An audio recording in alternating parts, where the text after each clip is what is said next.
Oh, he's muted. How come you got the ticket prices are so expensive and they're worth $10,000 if you're trying to appeal to the Mexican working class? So you don't understand. This is the biggest card ever. That is why we only have 10 fights on the card. And we also have the biggest ticket prices ever. And so everything's big, okay? And we have Academy Award winning directors working on these video packages. It's going to be like seeing a movie. It's going to be like the MCU.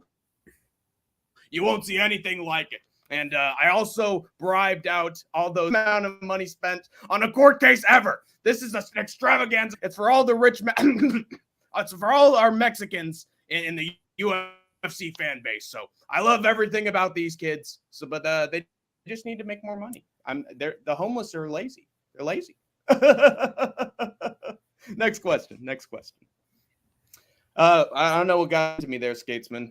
I think I've been talking about Dana White, Uncle Fester, too much. He's starting to inhabit my soul. But how do I solve this, Skatesman? How do I get this fear out of my head? It's been haunting my nightmares the entire month. Well, thankfully for you, Dana White has promised us that this will be a one and done show at the Sphere. I guess we'll wait and see. Oh, thank God. Because he always lies. But yeah, you know what, man? Everything else aside, I do think that these fights should be pretty good. But yeah, we'll have to wait and see. You know, don't judge a book by its cover, I guess. But yeah. Yes. I mean, it's definitely it's physically big. It's physically. Yeah. Also, you're lagging pretty hard right now. Figured I'd let you know, but we do have the leprechaun in the house. I can always switch to the phone. We got Big Red. Hey, Big Red, we're supposed to go to one in Atlanta, man. Hit me up. And we got Cool Breeze in the house. Cool Breeze, you just missed a boxing match or a boxing card. It was pretty mid though, so I didn't miss much. Sean's giving the card a 3 out of 5. Well, there you go. I mean, the card hasn't even happened yet. Yeah, this is the Skate Tank MMA podcast. We're going to break down every fight, every major fight card that's going on this weekend. What are you most excited for? Because I'm guessing it's not the Sphere. Well, I am looking forward to one thing, Idaho Skatesman, and that is LFA 192. I'm going to be entering the war zone with my papi, and it's going to be a good old time, just like Idaho Skatesman. I'm learning in the Idaho Skatesman way of actually going to see MMA events live. So, you know, I'm learning slowly but surely from my superior. You know what I'm saying? And I'm going to be documenting it all. I'm probably going to get a bunch of blood on this T-shirt if I wear it. And so, therefore, I'm not going to be wearing this T-shirt. I'm going to be wearing the Alex Pereira T-shirt because it is a Brazilian promotion at the end of the day. You got Baralho there 24/7. It's 100% Brazilian. And given that Paulo Costa has lost all admission to Twitter, I think that he's going to seek new lines of work, and that's what the LFA. So Brazilian born, Brazilian raised. So I'm going to wear the Alex Pereira T-shirt. Sure, man. That's dope, man. Know what I'm saying? I'm sure that LFA show will be fun. How many fights are on the card?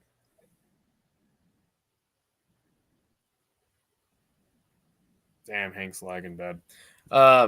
There are actually 10 fights.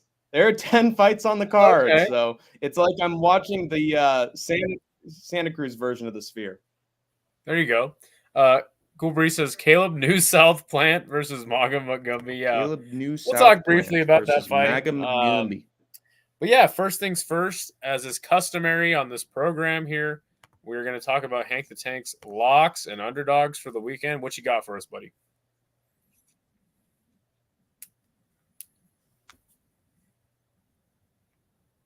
Oh, God. Come back to us. So, first of all, we got, I believe it's KSW? No, wait. No, it's Bellator. And I got Zebet. Kieran Clark is pretty mid. He's an Irish prospect, but you know what happens with these Irish prospects. They get one win, and all of a sudden they're the greatest thing on planet Earth, the great white hype. And then they're fed to the wolves, man, fed to the wolves. So I think that Ruiz is going to get the upset It's actually an upset. I got Hank's upset of the card because I learned from Idaho Skatesman, so it's not going to be a lock. And then we got Simeon Powell against Rafael Xavier. Xavier's lost a bunch by finish. Simeon Powell, he's not exactly the finisher I think he is, but I feel like this is just one of those matchups that works really well for him. As you can see, the guy on the right, former steroid freak, he's not looking so muscly anymore. I just think that Simeon Powell is going to knock his ass out. That's my opinion. And he was also the biggest on Tapology, so that adds to it as well. So give me Simeon Powell as the lock, but then give me Ruiz as the underdog. Hank's dogs. No Izzy. Know what I'm saying? The guy on the left kind of looks like Izzy a little bit. All right. Well, that's it. Pretty disturbing. That's all your locks for the weekend. Should we go over LFA? Oh, not yet. Not yet. Idaho Skatesman. We've still got KSW taking place in Poland, and I got Zuriku Jojua by decision against Werleson Martins. Another case of it's the Georgian or the Eastern European taking on the Brazilian, and they just got in here on short notice. Very classic Hank the Tank lock. But Jojua, he seems like another version of Marab, where he shoots the takedown, he gets you down, he doesn't get the finish, and then he basically just wrestle fucks you for 3 whole rounds. And so I'm pretty sure he's in the Devalish-Feely family, but he's been twice removed, if you know what I'm saying. So I think he's going to get the decision. He's one of the very few guys on KS1's Tapology page, which the fans KS1 said would win this fight by decision. Yes. Every other one is by knockout or by submission, but this guy's the one guy. Oh, nope, he's not going to finish anybody. So whamp, whamp, whamp. Pretty easy lock. And then who is my underdog? Surprisingly, my underdog is Radoslav Pazuki against Lade Zerhoni, because everybody's got the Frenchman to win this one, despite this being his debut fight. And Pazuki is the more established name in KSW, and all of a sudden everybody's throwing the old pull down the river, and I don't understand it, man. You got give me Pazuki to get the decision. Never win throw against a pull down the river, especially against a French guy. Yeah, exactly. I once tried to throw a pole down the river once, but I got my tongue stuck on it. Happens. But yeah, that's Hank the Tank's locks and picks for KSW. What, do I have any other ones? Nope. We're good. All right, there you have it. Okay, wait a hopefully minute. Oh yeah, I'm good. All right. So now you're going to LFA, as you'd mentioned. Yeah, let's pull that up. Let's talk about it, man. Oh yeah, that's right. I got to do Hank. Oops, sorry. Whoops, misclick. I got to do Hank's picks for all of LFA. I did a full card prediction breakdown right before we started. 10 fights, so I'm enjoying my Brazilian sphere. Let's see what we got.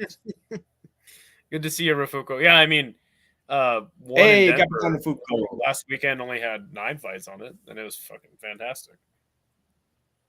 All right. It's nice to see Capitan Rafuko. Hank already made all his picks for Contender Series last Monday. So, yeah. Yes. He will be doing that again Monday, though. Guarantee it. Death, taxes, and Hank the Tank's Contender Series picks. Yes, sir. But the thing is, with me and Sean Moody, now we've challenged each other to a little bit of a competition. So you will hear from the leprechaun Sean Moody with a live stream with Hank the Tank. Settle our differences. Terrible, dude. You shouldn't be challenging people to pick 'em battles on Tapology, bro. Contender Series picks specifically, not good. But I kicked Sean Moody's ass, damn it. And I beat you in the picks for the last UFC card, didn't I? 8-5-1, buddy. Read them and weep. It's 8-6. It's 8-6. Oh, is it 6? Anyway, it is 8-6 because I won the last one by by 1 pick, and then the last one I beat you by points. All right, so I'm coming back. I'm coming back. We got surely. Hank the Tank's lock for the event. We got Corvin Allen taking on Roger Severson. Skatesman, look at the difference in photo quality here. Who do you think is going to win this one? It's going to be the guy. This dude looks like he's got a grill almost in his mouth, and then this other guy just kind of looks like he's just there waiting to get served up. Yeah, he's ready to get served up. Absolutely, he's got the fucking James Vick build about him. And Steve Erceg. He actually looks a little like Steve Erceg. So he's got the victim energy. And Corvin Allen's going to get it done. He doesn't always get the finish, but I just think LFA wants a big explosive fight to open up the card, and that's going to be Corvin Allen getting the round 2 KO. So that's Hank's lock. Then we got Jaime Mora Munoz taking on Shad Walters. What I was reading in Tapology was that everybody was saying, oh, yeah, Shad Walters isn't going to fucking fluke his way out of this one. Luck is not going to be on his side this time around. So that tells me that Shad Walters has been winning in very unorthodox fashion, let's just say. And Jaime Mora Munoz, meanwhile, he's the gentleman, as his name suggests. And while Shad Walters is relentless with his attacks, Amy's going to be cool and calm and collected and then just beat him up, stay at range, and beat him by decision. Seems to me that Shad Walters is absolute shit. Then we got another underdog for the card. We got Houston Skibek against Apuni Pagoa. Jesus Christ, look at that fucking name. I got Pagoa by round 2 KO. People are just... Look at fucking Skibek. Even his profile pic, he's got a fucking bruise under his left eye. So not good. Also, it's weird. Like, he does not have a background. It just looks like he found his way into a Tapology page and it's just, you know. But Pagoa, he's actually been experienced within LFA. He's gotten a few knockouts. I believe he knocked his last opponent out going into this, whereas Skibek is literally fighting 0-0-0-17. 0-17 guys, which is awful. So I got Pagoa to fucking clean his clock. Then we have Robeson Jr. against Benny Orozco. I think this one is also Hank's underdog for the card because Orozco's, he's got the Orozco underdog. Wait, what? You think you don't know your own underdog?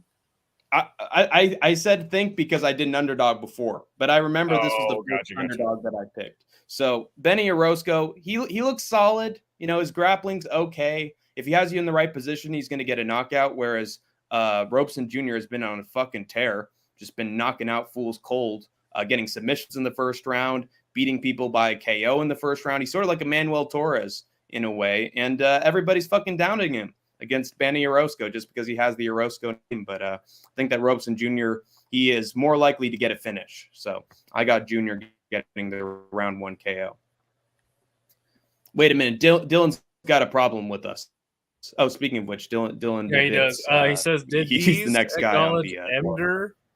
These goobers. What's Emder? I don't know what that is." He said a comment earlier. He was hoping that we'd get it. I thought it was Emder. He says, right over. Yeah, he just said Emder. I don't know what that means. It's not the Ender. Dylan. If it's not Minecraft, I don't understand it. So anyway, next we got Theo Haig taking on Dylan Diebitz. The guy, I think his name is A. Lemonades. I think that's his name. He usually does picks for these regional MMA cards. And he said that Haig has good submission ability, whereas Dylan Diebitz, he tries to get the fight to a decision that he can win. But Haig is actually sort of a phenom who was undefeated in Bellator. And he's looked really solid. So it seems to me like he's an underdog going into this. And I feel like Haig's going to get the submission here. Then we got Kendra McIntyre against Cruzada Adams. Kendra McIntyre got knocked the fuck out in her last fight. And I think the LFA was trying to fucking scramble because they realized that their future star just got knocked out cold. And so they're like, we have to have her bounce back. So here's fucking Cruzada Adams, say that 5 times fast, what's her face? So, you know, Kendra McIntyre is going to get it done because it's clear to me they're trying to politic and get themselves a layup. Return of the Mac. Yeah. Hopefully she does the alley-oop. Then there's Isaac Thompson taking on Israel Delgado. Isaac Thompson, I believe he's 6-1, whereas Israel Delgado's 4-3. So already really bad record. And I got people picking him by finish when he usually doesn't get a finish, which tells me that Israel Delgado's that bad that Thompson can put him out cold. So I got him by round 2 KO. Almost there. We're almost at the end. Renato Valente is taking on Randall Wallace. And Wallace has looked like a bit of a fucking phenom in his last couple of fights. He's got power. He's got presence. and he's taking on another fucking Brazilian, man. And he's got a bad record. He's gotten finished the exact same way that Randall Wallace finishes his fights. The thing I love about LFA is that they don't have that many competitive matchups whatsoever, but the way that these guys get finishes is just stupid entertaining. So I feel like I've seen some slugfests on LFA before, though, to be fair. Sure. I've seen it between the women in particular. I've seen them have fucking bangers where there's fucking blood pouring down their face, and it's just like a fucking horror movie. So the LFA definitely has its close fights, but there are also some sort of like ACA where it's just all finishes one after the other, bang, bang, bang, bang, or it's nothing. So I feel like this sometimes too. That's true. A lot of promotions are like that, aren't they? Yeah, regional scene MMA is hit or miss. Mm-hmm. This one's going to be a hit because Hank. Dylan says to check Cash App. Oh, shit. Well, let's take a look. Hey, thank you for the wow. We got $20 from Dylan Chaikin. Thank you very much, Big Red. You the man, you, Big Red. Very good, man. We love having you here, big guy. Which, by the way, Dylan, get those fucking tickets so we can go to Atlanta, man. What are you doing? You're slacking. Yeah, that's how you should be donating to the channel. Get us those tickets, man. Find them outside the arena. Get us paid, all right? Yeah. Want to have blood all over ourselves. No. Me and Dylan are going to get some pretty dope seats for one in Atlanta. Can I tag along? Maybe. You got $750 and you're going to buy a plane ticket? If Dad's asleep, I can probably steal the wallet. So. Well, that's one way to go. Fantastic. We got Aziz Ozorbek Ulu taking on Philip Estevez. This is the caveman of the promotion, Idaho Skatesman. Oh, yeah. Look at that hat. Holy shit. Yeah, exactly. This guy trains under the great Orilbeck, man. This guy's no fucking joke. And it's clear that they want this guy to be the next Orilbeck that goes from LFA right to the UFC. He's been finishing good dudes by round 1 KO, which tells me that the gym he's going to, or like the style of, or from the country that he's training in, is pretty fucking nasty. So I see the Kyrgyzstan getting like nasty, the monster. So I see Ozorbek getting watch my fight with Peter Neely. He's got power. He's got presence. They can't handle me. I'll eat the children. And got him by round 1 KO. Fuck yeah. That's guaranteed. Then finally, we got our main event. Good old Mark Klimico against Victor Diaz, the flyweight bout. It seems like a lot of these guys are on Tapology are very high on Mark Klimico. I know they're high on something, Skatesman. They got some sort of substance in their body, but they're also high on Mark Klimico because he's just decent all around, whereas Victor Diaz, I mean, this is a fight to decide who's going to get a title fight in the future, but a lot of people are just saying that Klimico is more well-rounded than Victor Diaz and can keep it on the feet and keep it on the ground, which tells me that he can do a lot when he's in that cage. So give me Klimico by round 2 KO. Usually he gets it done earlier, but I think since it's a contenders fight, it's going to be a little slower. And that's it, man. That's the card that I got in store for me. Plenty of fucking LFA finishes. Classic LFA, dude. I'm looking forward to it. Let's go. Yeah. That should be fun, man. I hope that you have a good time. And that's tomorrow? Yes, that is going to be tomorrow. I got to wake up bright and early. I'm probably going to head to bed in a few hours because me and my daddy-o got to hit the road, Jack. And don't we come back no more. Where is it at? How far away? It's going to be in the Santa Cruz Beach Boardwalk in the warm California sun boardwalk. So it's going to be like 4 or 5 hours. Oh, okay. So it's going to be a long drive, but it's going to be fun, man. And I've dealt with longer trips before. Gone to whole states, just like the Idaho Skatesman, that guy over there. I've gone on the big old road trip around the country. It was in an airplane, but still, it was a trip. That's not a road trip. I know. I was making a joke, that one. Yeah, the longest drive I think that I've done is to Galveston, Texas from Boise. Wow. It's like 28 hours. I but yeah, definitely had an all-nighter in a car before. So I have done a road trip. Nice. So next up is Canelo versus Berlanga, right? Yeah, sure. All right, let's do it. Let's run it down. So, sorry, MMA fans. There is going to be an event across the street from the Sphere at the MGM Grand Casino in Las Vegas, Nevada. What is up, JL? Good to see you, my friend. Yeah, JL. Hold on. Big Red says, my opponent has that hat. I'm going down on my shield in 1 round. Yeah, that is a crazy hat. You got to. Then I'm fighting. I do steal the wallet. Nice. Funny. Your dad buys you LFA tickets, then you steal the wallet for one FC. Listen, it's nothing personal, Daddy-O. It's strictly business. Don't you Oh, ever Sean said he drove from Peoria to Lemoore, California. That is quite a drive. Not gonna lie. Bro got those back, Smith. You're actually good at skating. Oh, maybe looks like he actually checked out my channel. Sick, Juice Man. Yeah. Dope, man. I appreciate that. I drove from Minneapolis to Atlanta. Fuck. That's a hell of a drive too, man. I'm going to drive to Key West in November, so that'll be 47 hours. Holy shit, JL exists. I know, right? Wait, Canelo was boxing? I didn't even know. Yeah.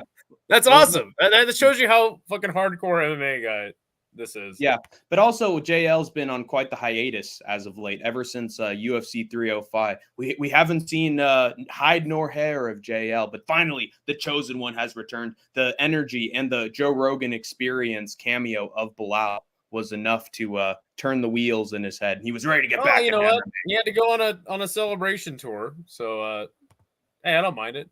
I understand it. So, we got Canelo versus Berlanga. Pretty decent undercard. Lots of decent names on it. I wouldn't say that there's clear A sides and clear B sides in these fights. Yeah. But the first one of note is Roman Villa.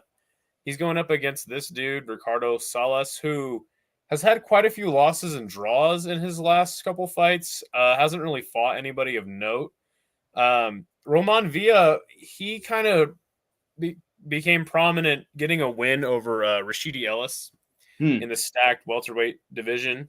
He then became the number one contender for Jaron Ennis, who knocked him out in 10 rounds. So in that fight with Rashidi was pretty contested. So I didn't really give him much hope in that fight, but PBC gonna PBC. They're putting him on a decent undercard, decent spotlight.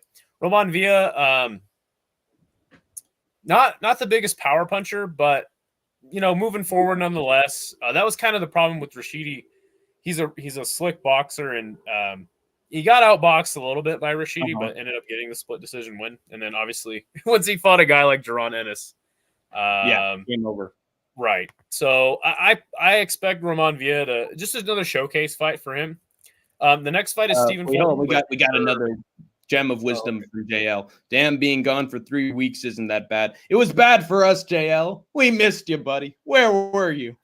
Once Bilal justified himself, JL ascended to a higher plane of existence. Yeah. Left us normies behind. That's fucking hilarious. We're all fucking normies at the end of the day, dude. Hey man, JL, just to let you know, I picked Bilal in that fight. So this guy did not.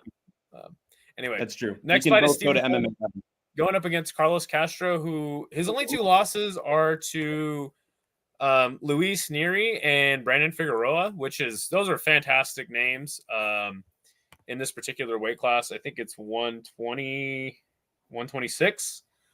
Stephen Fulton, as you probably well know, got knocked out by Naoya Inoue really quickly in Japan. For that, he had a fucking fantastic fight with Brandon Figueroa.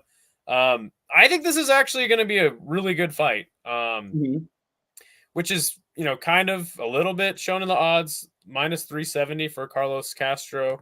Went to a split decision with Luis Neri. I think that's pretty commendable. Yeah, admirable. And then lost to Figueroa and then just, win. So those are his only 2 losses. And Stephen Fulton, obviously, his only loss is to the Monster.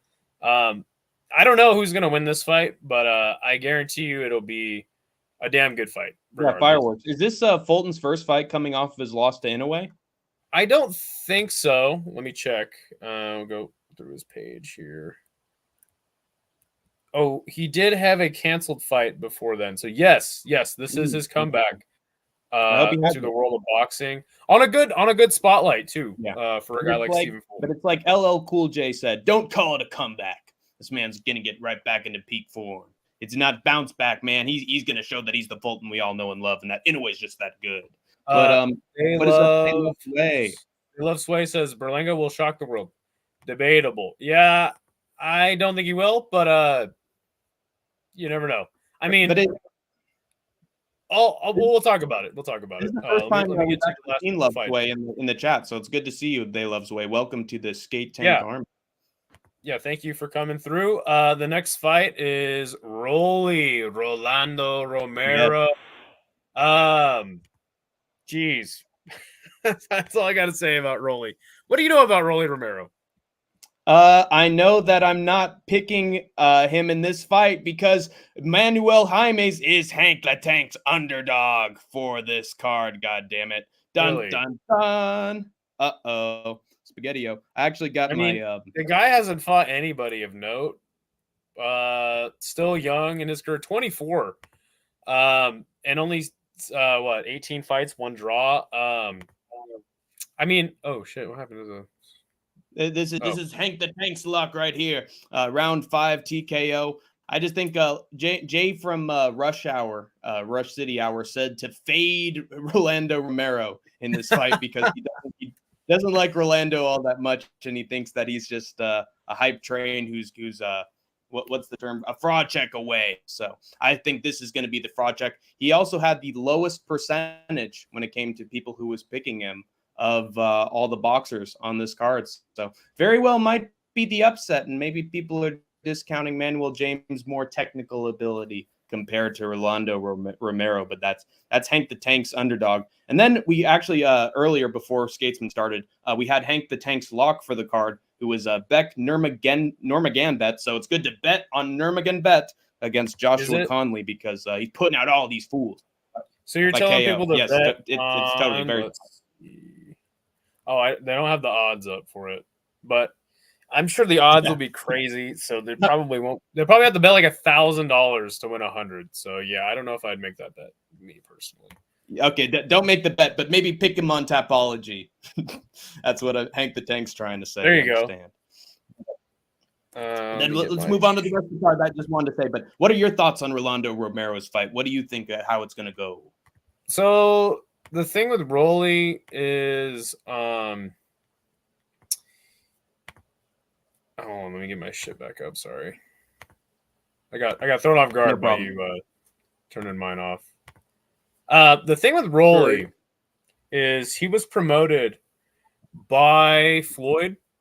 So getting wins over like Anthony Yigit, not a very good fighter, but got him the fight with Gervonta. And in that fight with Gervonta, I mean, I would say he won at least a round. But the thing about fighting Tank is Tank will drop rounds, and he is a good boxer, but he will drop rounds.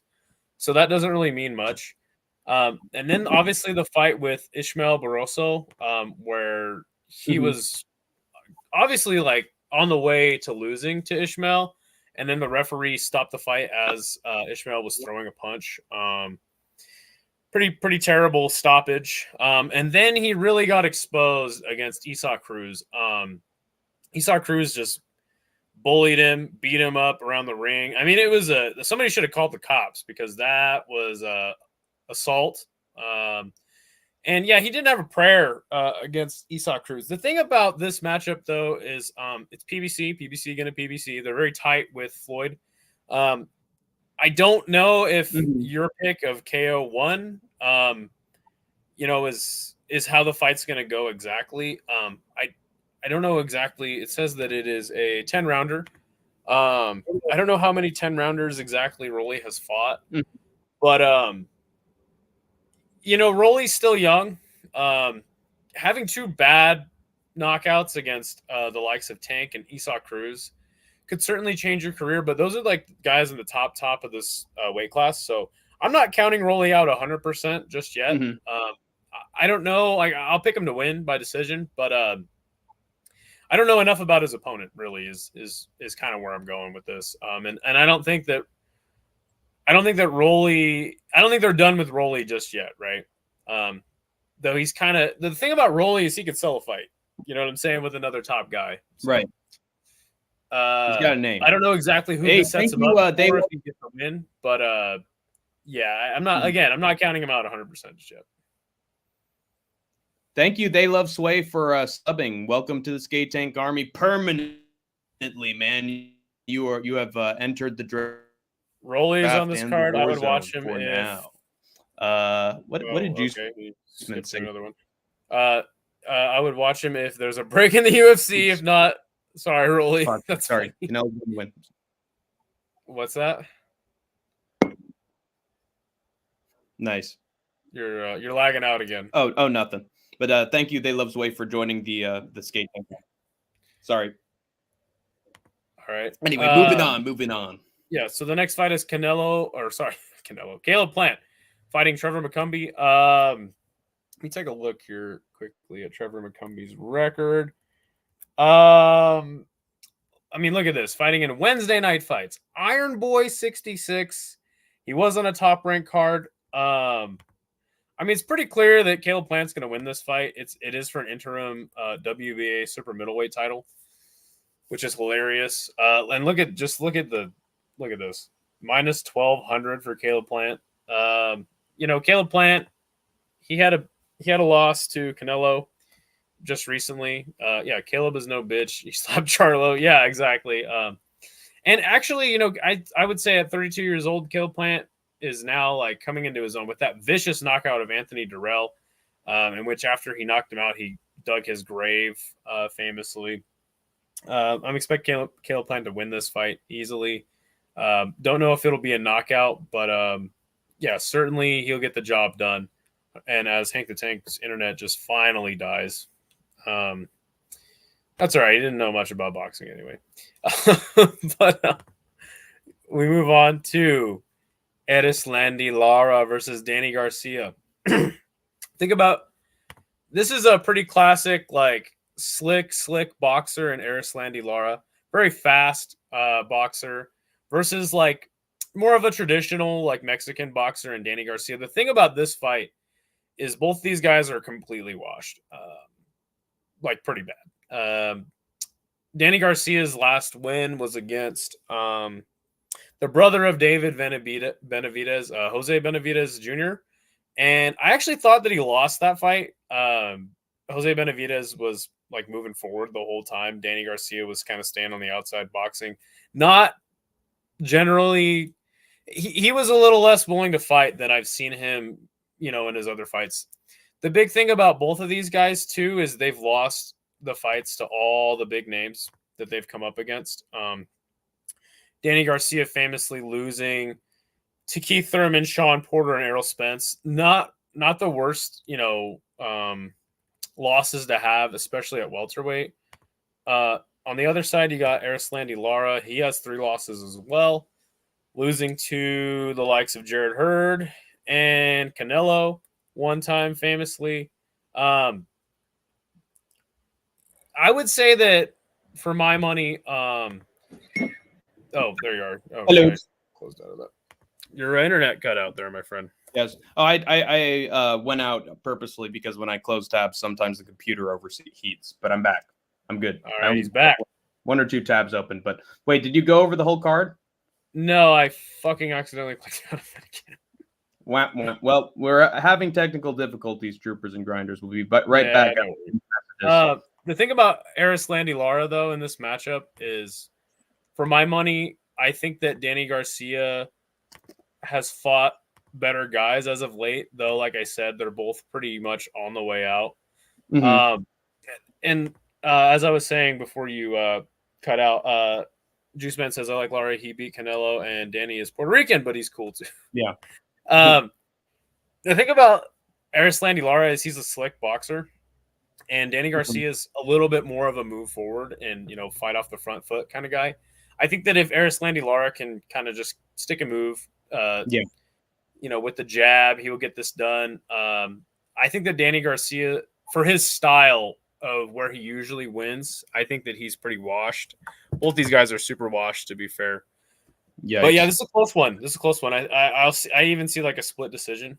Do you favor the slick boxing of Erislandy Lara, or do you favor the move forward boxing of Danny? Yeah. How was Erislandy Lara's last fight though? Because I remember I think a lot of people were saying he was a good underdog in like his last fight, and then he actually did get the upset or something. That's what I recall. Yeah, I don't know who that is. Rafa. Gary O'Sullivan. That's what I'm saying though. Is it's like I don't even know these fucking people. They Yeah, don't have exactly. names. But looks like he got a knockout in his last 3 fights. Actually, against lesser guys. Danny Garcia kind of going to tough decisions with better names. So maybe that's good for Arislandi Lara at this stage in his career, And at least it's not fucking silver or bronze premium international WBC, prestige world title. It is a world title. Well, the thing about middleweight at this current juncture is middleweight's pretty much dead. So it makes sense that they would make this for a vacant title. The weight class is just totally fucked.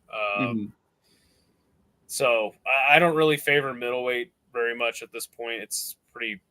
It definitely needs to come back. So, having a guy like with a name like Arislandi Lara winning the title or Danny Garcia winning the title is good.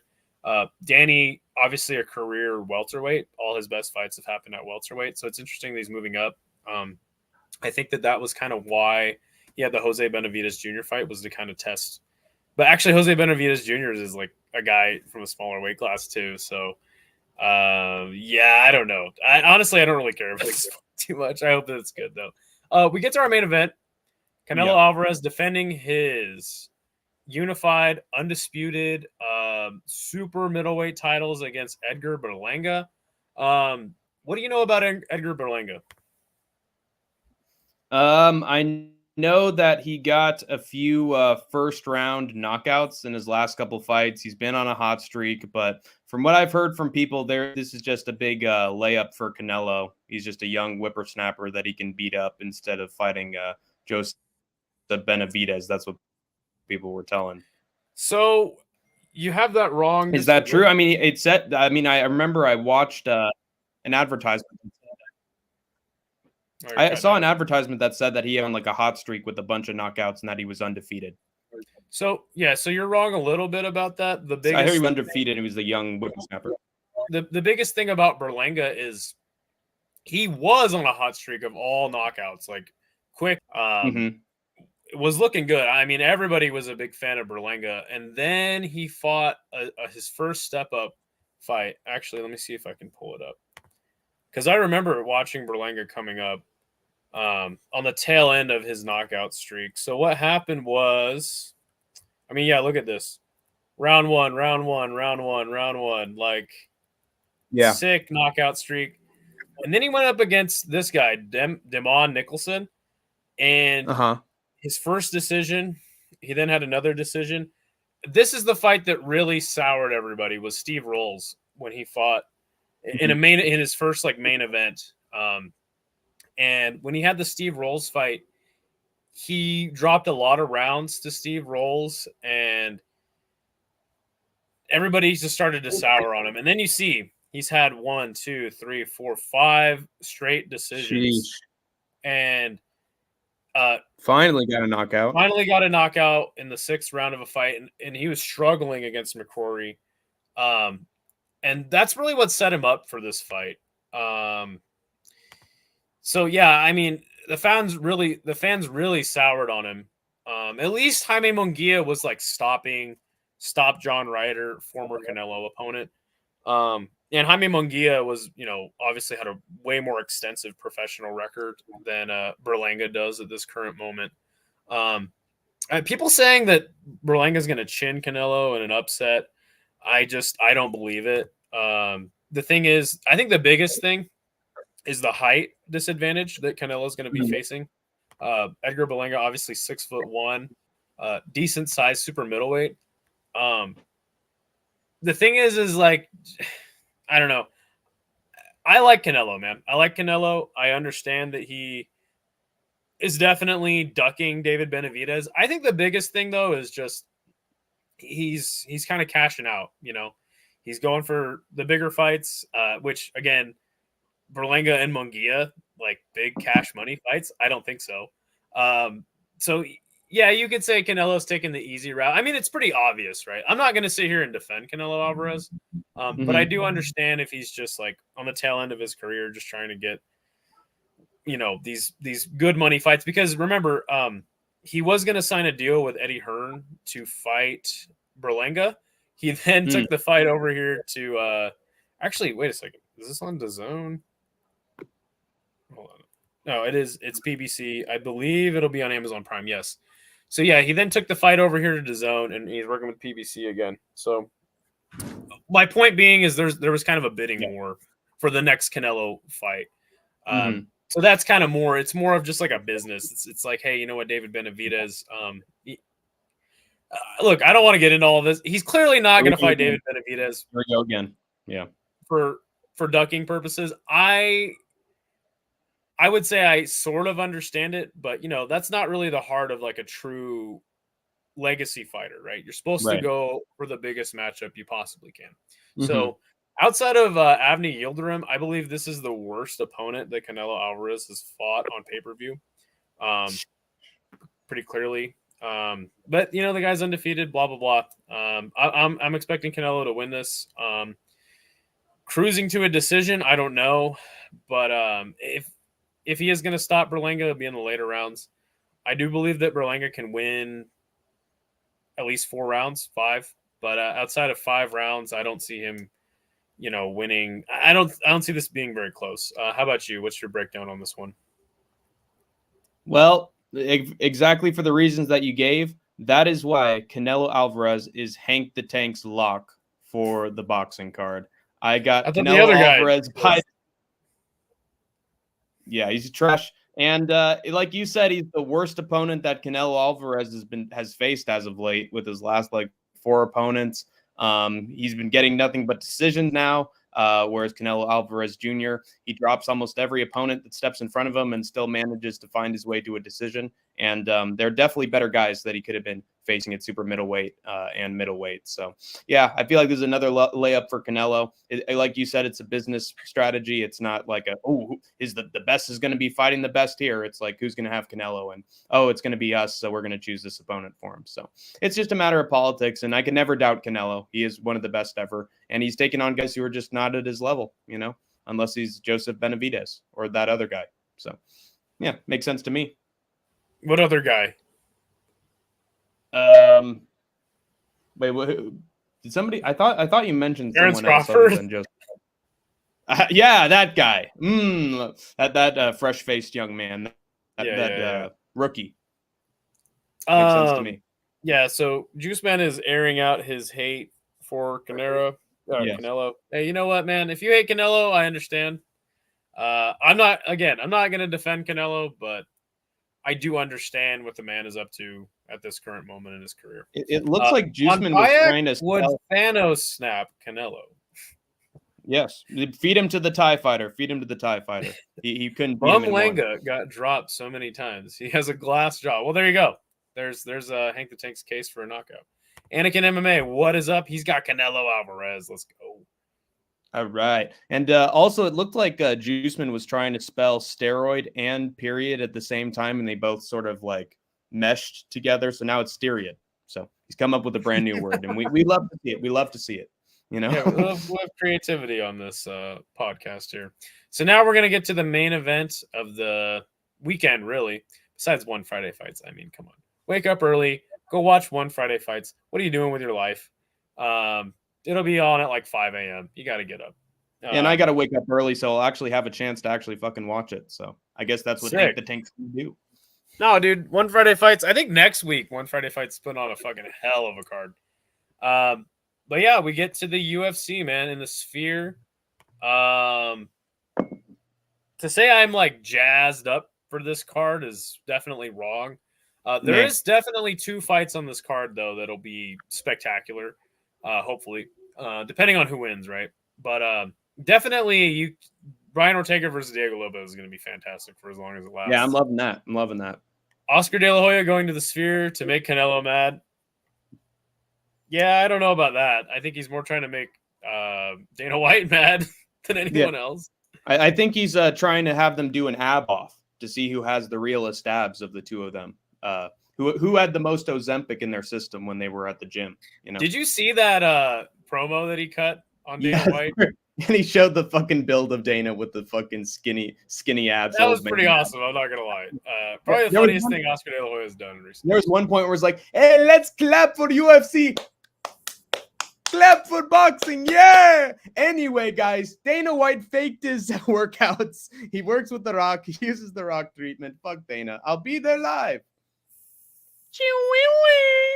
Thing is so cringe. I agree. That's why I replicated it live on our podcast. So the first fight of the night will be, as everyone has mentioned, Raul Rosas Jr. going up against Aoriqileng. Think about Aoriqileng. Is this guy comes to fight? I would say this is definitely the best opponent as far as like experience that Mr. Raul Rosas Jr. has fought. I mean, but you got a 31-year-old going up against a 19-year-old. Super interesting. 25-11 is Aoriqileng. In his last 5, he is 3-1-1, losing to Ayman Zahabi by KO. I mean, Ayman Zahabi. How about that Ayman Zahabi, man? That guy is fucking fantastic. Ariel Helwani, doppelganger. Exactly. But winning exactly. against, I didn't know Ariel Helwani competed in MMA. It's crazy. Winning against Jay Perrin, a terrible fighter. Johnny Munoz Jr., like, pretty decent fighter. And then that terrible groin strike against Daniel Marcos, which ruined everybody's good time. Man, I mean, it's hard not to pick the rather unexperienced Raul Rosas Jr. in this fight.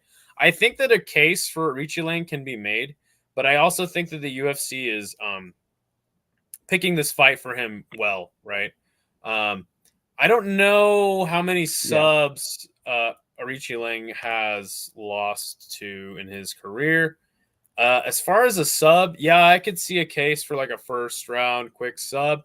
But I'm giving Aoriqileng a little bit more credit than maybe most people are. I think he'll be tough. I think that he can find a way to maybe eke out a decision. But ultimately, I'm going to pick Raul Rosas Jr., and I'm going to pick him by decision. And by the way, I'm making my picks right now on the fly. So now, once Hank the Tank gets his screen up, we will listen to his notes, and he will make his case for Raul Rosas Jr. I know. Well, you read me like a book, Idaho Skatesman. Good. Much like I read my own notes on my phone. So I applaud your efforts. Unfortunately, I'm not going to be going the Idaho Skatesman way. I've got Raul Rosas Jr. by round 1 submission. Here's the fucking thing, you guys. Aoriqileng has not looked like the Mongolian murderer his nickname suggests. He was getting completely dismantled by Daniel Marcos before getting spared by the consecutive nut shots. Beat Johnny Munoz Jr., who isn't in the UFC anymore. And before that, got knocked out in a minute by Ariel Helwani. I'm sorry, Ayman Zahabi. That guy's Ariel's Mr. Hyde split personality. I'm telling you, Skatesman. But anyway, really unimpressive stuff going into this fight with Handsome Squidward, a.k.a. Raul Rosas Jr., who's totally coming for that belt, and then I'm buying my mama a mansion, and then I'm buying her a private plane. Trust. Remember when he was talking about coming for the bantamweight belt before being dismantled by the fat-ass Christian Rodríguez and almost getting subbed by Ricky Tercios? Anyway, Raul Rosas Jr. is a touted prospect, a minus 700 favorite here, in fact. But he's faced some bumps along the way. Aoriqileng is not one of those bumps. He was taken down and beaten up by Jay Perrin, who Raul Rosas Jr. then took down and subbed in round 1.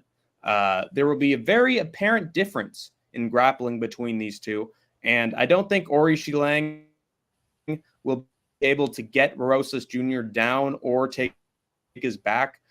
His only option is to win on the feet. And every once in a while, he's been one-punch KO'd. Looking at you, Ariel Helwani.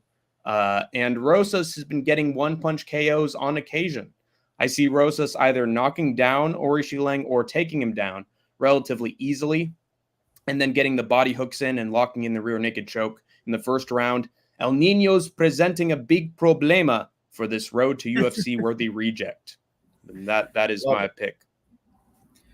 Love it. The next fight will be Edgar Cháirez taking on Joshua Van.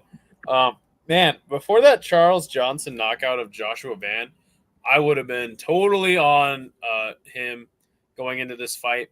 the thing about Edgar Cháirez is, I mean, and I love this fight because Edgar Cháirez is fucking coming to scrap. Joshua Van is like he definitely has a more technical acumen on the feet, 100%. But Edgar Cháirez, man, he's coming to brawl for sure. And I think that he can hang in the grappling department, certainly with Joshua Van. This is a really interesting fight to me, man. Joshua Van is a huge favorite in this fight coming up. But it looks like, like I said, man, I just don't know after that knockout to Charles Johnson, dude. It has me worried about picking him. Yeah. Do I think that Edgar Cháirez is Follow the van. I mean, obviously he's the van, CJ. What's that? Your internet's He cutting followed out the really damn bad. van, CJ. Did the fucking drive-by. Sorry. I'll be out. You're One good. second. You're good. But yeah, I got this one going to decision. I think the Joshua Van, dude, I don't know. This is a really tough fight for me to pick. I didn't really do my homework on this one too much. Dude, I have no idea who's gonna win this fight. I think I'm gonna let that Hank the Tank sway me. Oh, and there he goes. So I can't. I guess if I just dig through the records a little bit. Yeah, I mean, both of these guys had decent runs on the regional scene. And then, oh yeah, there was a weird stoppage with Daniel Lacerna, and then Cháirez choked him out. Joshua Van, obviously out of Houston, Texas, fighting on Fury FC, which is a pretty decent promotion. Obviously, like Kevin Boras, Felipe Boons, not the most touted guys at flyweight. But, man, I love the flyweight division as of late, man. It's been fantastic. Getting lots of finishes, lots of scrappy fights. Jordan got KO'd and then won on short notice. Good point, Anakin. And Joshua Van keeps moving forward. Yeah, man, I think I'm gonna have to unfortunately go against the Mexican for this one and pick Van by decision. But I do think that Edgar Cháirez is gonna make it scrappy. He's gonna make it a brawl. While we wait for Hank the Tank's pick, I guess we'll just fucking read some more comments. Juice Man's got Van. The Chihuihuis thing is so cringe. Yeah, I don't really pay attention. But obviously you gotta root for Raul Rosas Jr. Young, super young guy in the game. And I mean, we've already seen him lose, which is interesting. So I think that the UFC is gonna try to like bring him along slowly. I think that Aoriqileng is a really good opponent for him to come up against in this spot. Obviously, being the first fight on the Sphere is a big spot. There's going to be lots of headlines, around this card, but I just don't know. I don't know if being so young and just slotting him into the UFC is like the best idea on the side of the promotion. So they're going to have to carry him, in the right way. But yeah, as far as both of these guys though that are fighting, and their upside in the flyweight division. Obviously, it's like so thin at the moment with the champion, beating most of the contenders in the weight class. Them just dropping one of the best flyweights in the sport, and Muhammad Mokaev. Manuel Kopp not throwing enough punches. Like, it's a weird weight class. So I don't know about like Edgar Cháirez necessarily moving up the ranks super fast. We already saw it happen when he went up against a guy like Tetsuro Taira. But I don't know. As far as Joshua Van goes, I think that KO to Charles Johnson, normally you might say like, oh, this guy sucks now. He got knocked out by a guy who's not really known for like one punch KO power.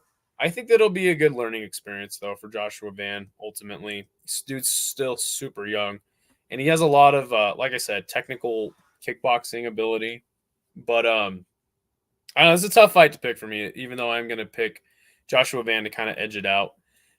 Do I see him being like a top 5 prospect? It's still too early to call that. But Joseph S. says Duck Nello is cherry picking Berlanga, ducking Benavides, charging $90 for a cherry pick Mexico. This is y'all king. Well, yeah, I mean, certainly Canelo super fans are out and active this week. It is their king. He is El Gran Campeon, just like old fucking Julio Cesar Chavez was back in the day. Which, by the way, Julio Cesar Chavez really wishes that Canelo was his son instead of his actual son. Yeah, I'm certainly not super interested in the fight, though. I just like when Canelo fights. I like watching his fights. I'm not a Canelo super fan, but as far as the fight with David Benavidez is concerned, I think that he should have fought him a little earlier. Probably during the time when you know, like Mike Tyson was calling him the Mexican monster. But I think that right now is probably the worst time for Canelo to fight. Oh, Hank the Tank texted me, said his computer is shit. Well, that's pretty obvious to everybody watching. Yeah, but yeah, I think that the longer Canelo waits for that fight, the worse it's going to be for him. And hence why I don't believe you'll actually get that fight. I don't know, man. I definitely want to see the fight, but I can also understand why Canelo wouldn't want to take the fight. You know, I mean, and I've said this before, but it's like David Benavidez lost his belt twice, not in the ring. Once was due to testing positive for cocaine. They stripped him of the belt. The second time was he missed weight, lost the belt on the scale. I think he was like more than 5 pounds overweight. But with that being said, I think that Benavidez is a different guy now. He's not the same guy anymore. So as far as Canelo not wanting to fight him, I can kind of see it from that end. But ultimately, obviously, it's just the fact that he doesn't want to take that fight. So you can call him a duck. I understand that. But yeah. Joseph, for real, I'm Mexican, bro. I almost fought my brother-in-law last week about this shit. Oh my gosh. So there's some family drama going on right now between fucking Canelo. All right, Hank the Tank's asking me to send him a link via email. That is fucking fantastic. This show is not going to get very many views, but that's all right. We're going to keep trucking along because the hardcore fans know that this is the place to get all your MMA picks and all that good stuff. Gosh, man, this guy's got to get a new computer for sure. Oh my gosh. Give me 1 second here. O'Malley is a clown and a cuck. Juice man, don't let your brother-in-law punk you out, bro. God bless. That's hilarious. All right, let's see. God damn. I'm sure he'll have much to say when he comes back. But yeah, as far as One Friday Fights is concerned, we'll just take a brief, I guess, intermission from the UFC until Hank the Tank can get his shit together. Let's pull that shit up because I am interested. Next week's card will be sick on One Friday Fights, but One Friday Fight 79. Let's check it out.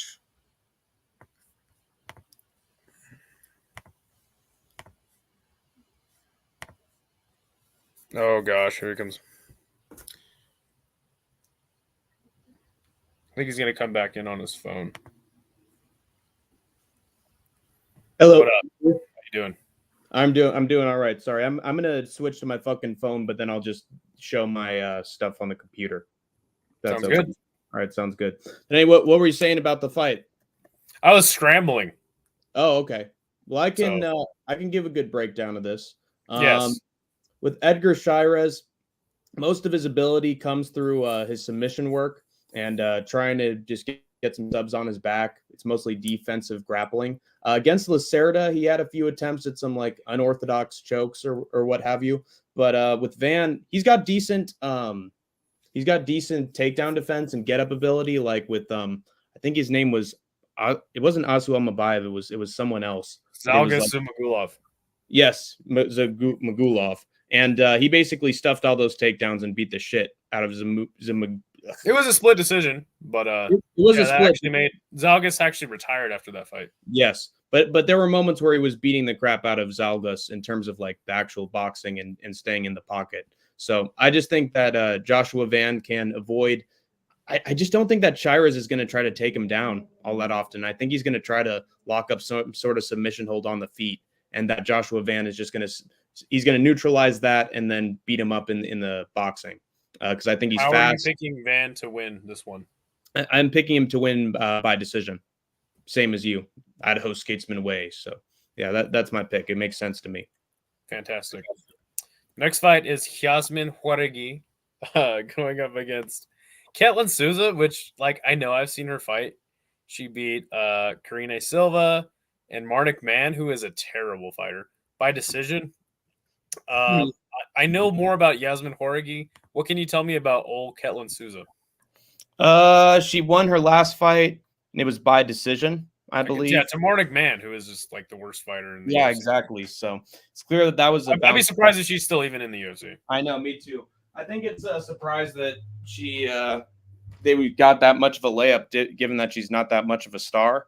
Whereas I think that with Jauregui, she got a brutal ground and pound KO, but she was famously KO'd herself by very quickly by Denise Gomez. But I think other than that one fucking fluke right hand from a Brazilian testosterone woman, I just feel like Jauregui's been on a bit of a tear, and she's good at the grappling, and she's bigger than Ketlen Souza, and she can keep herself at range. And Souza's eventually just going to gas herself out because I don't think she has the same knockout power as Denise Gomez or the same technique. So you're telling me that Ketlen Souza is more of a grappler?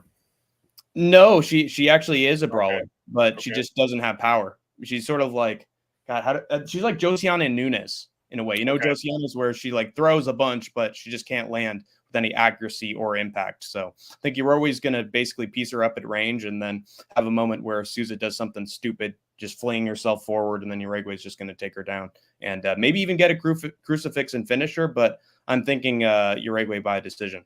It makes sense to me. That's definitely the play. I wonder what that is on the betting lines. I'm sure, yeah, heavy favorite for Jauregui. See what the fight is like by decision or like to go the distance. I think if you're telling me that Ketlen Souza is gonna stand and brawl with her, there may be a case for her to get a knockout. But yeah, obviously the safe pick is gonna be Jauregui by decision. Our next one will be Manuel Torres versus Ignacio Bahamondes. This is a fucking fantastic fight, dude. I'm so stoked for this fight. Me too. Manuel Torres look at this. Finishing everybody in his last 5 fights, 3 KOs and 2 subs. Are you kidding me? Let's go. Yeah, I love this guy. Me too. On the other hand is Ignacio Bahamondes. Had that super sick wheel kick knockout of Roosevelt Roberts, subbed Rong Zhu, who, by the way, I hope his eye is all right.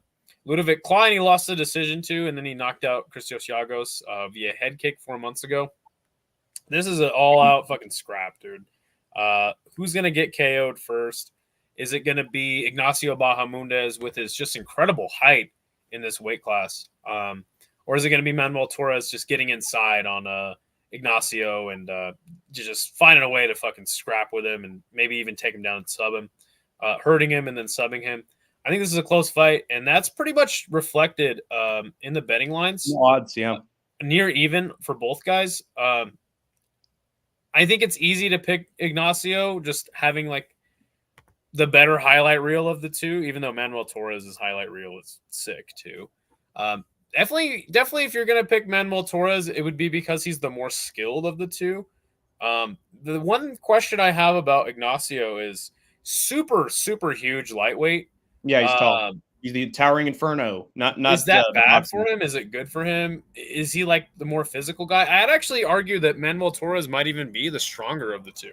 Yeah, and I think he's the more passionate and energetic of the two, in my opinion. Someone who's like more explosive. That's the word for it. Definitely that loss to Ludovic Klein will have you doubting his upside. But Ludovic Klein, man, he's just a fantastic kickboxer. And I think that Manuel Torres is more of a brawler. I think I'm going to ride with Ignacio. Oh, wow.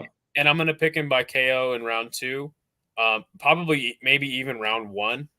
But, yeah, I'm not done with the Ignacio Bahamondes hype train, though I do think that this is a dangerous fight for both men. And Right. it is very likely, as I said, that, Ignacio with just a little bit more skill, more well-rounded of the two, could, maybe mix it up and get a win.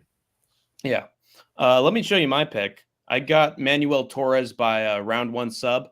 I'm going with the local one, Manuel Torres, to get Ignacio Bahamondes out of there in the first round by submission. I think his fight with Chris Duncan gives us a great blueprint for how this fight's going to go. Torres might get rocked at some point on the feet by the bigger guy, but he's a tough Mexican Chad, and he's not going to go down. He has the ability to take his opponents down in a split second, in my opinion, even when he's hurt. And I think that's the difference maker in this fight. Since we saw Ignacio Bahamondes get taken down several times by another striker-grappler hybrid with more limited finishing ability in Ludovic Klein. If Manuel Torres gets Bahamondes down, I think that's pretty much a wrap, given the 7 quick subs that Torres has gotten already in his MMA career. Bahamondes' frame and height difference with Torres, I think, will allow him to get tripped and taken down more easily. Especially given how wild and flailing his offense can be sometimes. He'll probably hurt Torres with a big hook or even a head kick, but I think Torres will just fire right back with something big and then lure Bahamondes in with the takedown and rear naked choke. Ignacio may call himself the cage in Spanish, but Torres isn't trapped in there with him. He's trapped in there with El Loco. So, round 1 sub for Manuel Torres. Doing the little Watchmen reference. I love it. We got a difference of opinion now too. I love it. Hey Joseph, that's good to see you. I didn't see you in the chat earlier, but welcome to the Skate Tank Army. Welcome to the war zone. Our next fight is a pretty actually interesting fight at women's bantamweight, which is shocking to say the least. And we finally got like a good fight for both women, like that's of good name value. I know a lot of people like to crap on women's fights. Understandably so. I may be guilty of that sometimes, neither confirming or denying that. But Irene Aldana, I think it's easy to pick Irene Aldana in this contest just based on the fact that she's the more scrappy of the two. Definitely, if you were going to say if this was a kickboxing match, you would definitely pick Irene Aldana, right? Like, obviously. Yeah. Dude, I fucking can't pick against Norma Dumont, bro. Like, I just can't do it. She's got the gat. The Rizzler. She's the Rizzler. But, dude, I mean, I think it's going to be a close fight. Can Norma Dumont, like, hold down Irene Aldana, who, I mean, she beat the hell out of Holly Holm, and then I was like, oh, Irene Aldana's the shit. And then she had that just terrible, terrible fight with Amanda Nunes, right? Yes, she did. And it was just a terrible showing for her. It actually, like, borderline embarrassing performance for her, if you ask me. She lost to Holly Holm. Who did she beat the hell out of? I can't remember. She upkicked Macy Chasson at some point and then beat the crap out of Carol Rosa. Okay, got it. Yeah, and then that Carol Rosa fight was a bloody one, if I'm not mistaken. It was a classic. So again, Norma Dumont, a girl who's never had her title shot in this weight class, shockingly, pretty much after losing that split to Macy. I think this will probably be another split decision. And I again, dude, I have to ride with Norma Dumont. I cannot pick against her at this point. Just better, just the more well-rounded of the two. But you know what, man? If we see the old Irene Aldana at her peak, fast hands moving forward, possibly could knock out Norma. But again, I can't in good faith pick against her. We got another disagreement, Idaho Skatesman, because I have Irene Aldana by decision. I think there are just too many ways for Irene Aldana to win, to the point I can't pick Norma Dumont to win. She could very well get right back up if she gets taken down by Dumont, and unless she's facing the women's GOAT, Amanda Nunes, Aldana doesn't panic in the wrestling. Either that, or she could just upkick Norma Dumont in the face and beat the crap out of her on her back. In the stand-up, I don't think this thing is close. Aldana's a junkyard dog on the feet and will hit you twofold if you connect with a leg kick, as we saw between her and Carol Rosa. That badass fight of the year contender. These two badass bitches. If Norma Dumont tries to make this one technical, Aldana's making it a fight. And she's coming out the victor in a scrap at least 9 times out of 10. So having faith that she can either get up from on bottom or find a way to do more damage on her back, I think Aldana can win this one handily, especially since it's a Mexican-themed card and the judges are going to favor the fighters of note on this international card. It's just how cards highlighting these countries they're in tend to work.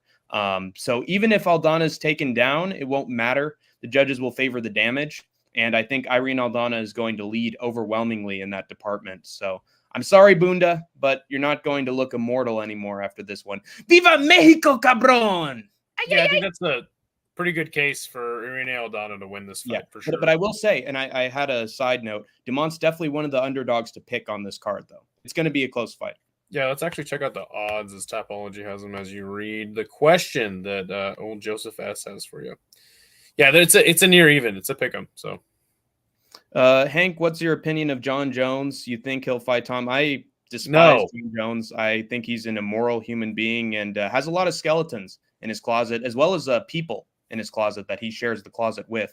But I don't think he'll fight Tom because he can't even have a face-off with Tom when they're doing a photo shoot. So he is not going to get anywhere close to him unless Tom Aspinall literally walks inside the cage after his fight with Stipe and literally holds the fucking belt and grabs they should do that and says, "I'm the fucking champion. Come get it, bitch." Yeah, and then but it's in the contract. You got to fight him. Tank love John Jones is his favorite fighter. That's exactly my favorite fighter. Inside joke. Yes. Yeah, but he'll have a face-off with Francis Ngannou and on a PFL broadcast. Anyway, let's move on. Next fight is Ronaldo Rodríguez versus Ode Osborne.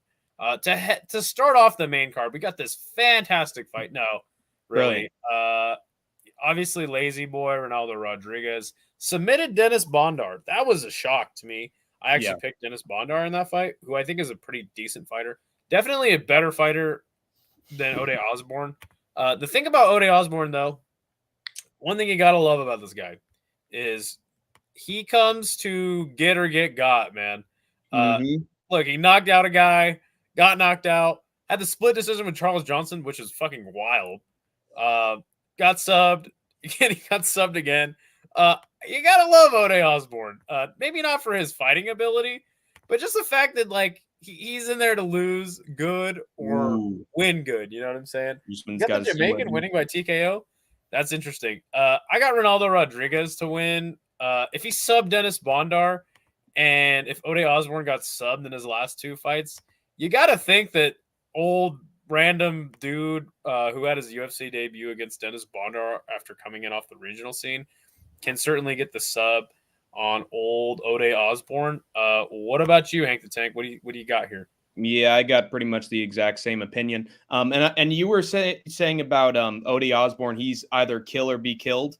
That applied to the press conference as well that happened a few hours ago, where literally Ode Osborne was like, "Oh, how does it feel to finally be on the pay-per-view cards?" Like, "Hey, it's great, but by the way, Ronaldo Rodríguez, what's your record? What's your record in the UFC? Who have you beat? I've beaten a bunch of guys. Who are you? I'm going to fucking stomp that ass and show that I'm Jamaican sensation. I'm going to represent fucking proudly, boy. I'm going to kick your fucking ass." And then Ronaldo Rodríguez is like, "What the fuck?" He pulled the Dana White. "What was that? What was he saying?" And then the guy who was Mexican right next to him was like, "Oh yeah, perdón. Who have you beaten, cabron? What's your fucking record?" Oh shit. Hey, shut the fuck up. Shut the fuck up. I'll kick your ass. Viva Mexico. Pendejo. Fuck you. And then the crowd went fucking crazy. So that was the highlight of the press conference. So I'll have to change my pick to sub round one then in that case. Ronaldo Rodríguez came to fucking play. He might as well have talked shit about his mama and said he slept with her last night because he went fucking Pulled Ricardo Mayorga. Yeah, he was off the fucking meds. Dude, you say it was cringe all you want, Juiceman. It was the most exciting part on the entire card when you got a bunch of fucking inbreds and mumble mouth Sean O'Malley's on your press conference. You need fucking Ronaldo Rodríguez on there to have an exciting performance, okay? Inbreds and Sean O'Malley's? Yeah, let me have this, okay, Juiceman? That might be line of the day right there. Let me have this. Okay, so anyway, yeah, the reason why I think this is actually on the main card, they're giving Ronaldo Rodríguez the Bo Nickel treatment because he's actually pretty big on social media, Ronaldo Rodríguez. He actually has a pretty big Mexican crowd, and he's like a very nationalist kind of guy. So he's got the fans from Mexico in his back pocket, and I think the UFC is like rewarding him with an opening card appearance. And dude, he delivered in the press conference. So now there's actually a reason for this fight to take place. It's actually got some fucking hype. Good job, Ronaldo Rodríguez. Hopefully it's a flyweight fight that's got hype and actually delivers though in the cage, and like Muhammad Mokaev and Manokov. Yeah. Okay, we got Daniel Zellhuber versus Esteban Rivovic. Esteban Rivovic pretty much murdered a man in the cage by the name of Terrence McKinney. That was brutal. That was so brutal. I think it was a head kick too, right? It was, yeah. Fucking McKinney's head off against the cage. It was disgusting, man. That was a bummer, man. I mean, look, I'm not a Terrence McKinney fan by any means. He's from Spokane, Washington, not too far from here, but definitely don't hate the guy. I like his fights. Another get got guy. Yeah. Why does he always get beaten so brutally, dude? It's I know, dude. It's bad every time. He does have a loss to man of PFL fame, Loic Radzhabov. But Daniel Zellhuber, man, fuck this kid. I mean, Lando Venata, Christos Yagos, Francisco Prado, like 3 pretty decent wins in the lightweight division. True. At the bottom tier for sure, but 2 young dudes coming in to take each other's heads off. I think that the man really coming to take the other man's head off will be Esteban Rivovic. But Daniel Zellhuber, man, this kid's so good. He's got such good distance management, fighting from the outside. The question is, and again, this is kind of a lot like Ignacio Bahamondes versus Manuel Torres. I think that those 2 guys are just a little bit higher level, but we'll see, man. I think that this is Daniel Zellhuber's spotlight. Hopefully he can deliver. I'm going to pick him to win by decision.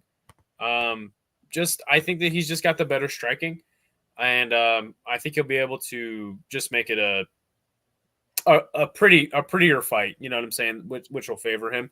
Though he did have a pretty good slug match, I think, in one of his last fights. So yeah, we'll see what happens with him, with the young cat, the golden boy. What say you, my friend? We got our third disagreement of the card, Idaho Skatesman, and if we don't disagree on anything else, it'll be a best 2 out of 3, winner takes all, which I'm in full support of. But I got Esteban Rivovic by round 2 KO. Here it is, Hank the Tank's big underdog of the card. Not sure if this one sticks, but I've just got a feeling, and I've had this feeling for like a week now, that Esteban Rivovic can find the chin of Daniel Zellhuber at some point in this fight. He was grapple fucked by Loic Radzhabov, and that was why he suffered his only loss in the company so far. And I know Kamuela Kirk had his moments on the back too, but Daniel Zellhuber won't be making this a grapple fest. He'll be looking for a knockout against a down competitor on a big-ass sphere card. And if this is a stand-up war, I think despite the height and reach disadvantages, Ribovic can find a hook or a kick that wobbles Zellhuber and shockingly puts him out cold. I just see it in my mind with this one. A lot of people are saying this will be a great fight, and in a great fight, I can easily see an upset happening with Zellhuber getting a bit too reckless and Ribovic catching him with something big. He looked like he found a second wind, knocking out Terrence McKinney, and I think he'll be in a good place for this fight against Zellhuber too. He'll look fast and slick, just like Zellhuber, but I think he's going to beat him to the punch. El Gringo's knocking out the UFC's Golden Boy on this card and sending him to a more fitting organization in Golden Boy Promotions. I don't think that's going to happen. Well, Oscar De La Hoya is going to be there, so hey, it all makes sense now. That's hilarious. Our next fight, a highly anticipated fight, probably like the people's maybe that's not true. Definitely just a fucking great fight. Terrence gets knocked out and has that smile you have to put on for your elementary school. Jesus Christ, that's brutal. It's crazy is that the Mexicans are behind Diego Lopez rather than Brian Ortega, who's actually Mexican. As long as you slap the Mexican flag on there, then we're all good. Is Diego Lopez not Mexican? Oh, he's Brazilian. Oh yeah, that's right. Yeah, he just trains in Mexico. Fucking fake. That's hilarious. So this fight obviously was supposed to happen already. And then Brian Ortega had a weight issue because he wants to move up to lightweight. Another mark on why you probably wouldn't be picking him in this fight. Full disclosure, I'm going to pick Diego Lopez, obviously. But the thing about Diego Lopez is I don't like his resume very much. That fight with Movsar Evloev, probably his best opponent, Pretty good. was very close. But I just don't like Diego Lopez's resume, man, at lightweight. At featherweight. He hasn't really fought too good at guys. And I don't think he's ever fought anyone like Brian Ortega, in that Brian Ortega loses pretty much all the fights that he wins until he just pulls it out of his ass. Yeah, out of the bag. Out of the bag. The problem that Brian Ortega is going to have in this fight is it's not 5 rounds. I think if it was 5 rounds, he'd get his ass beat for 3 and then pull it out in the 4th. I think that it's very possible because Brian Ortega has a lot of scar tissue around his eyes because the guy just gets beaten up so bad. I mean, obviously Max Holloway, Alexander Volkanovski, you get beat up by these guys. Yair Rodríguez too was doing really good work. His ass. Yeah, until knocked him down several Brian times. Ortega just subbed him like out of nowhere. Yeah, he gassed the elevation, man. That's my theory. Yes, that's a fantastic point to make. So I think if this was like, picking Brian Ortega by sub somewhere in the 3rd, KO late, miraculously. Outside of that, I think that you might see a TKO from Diego Lopez.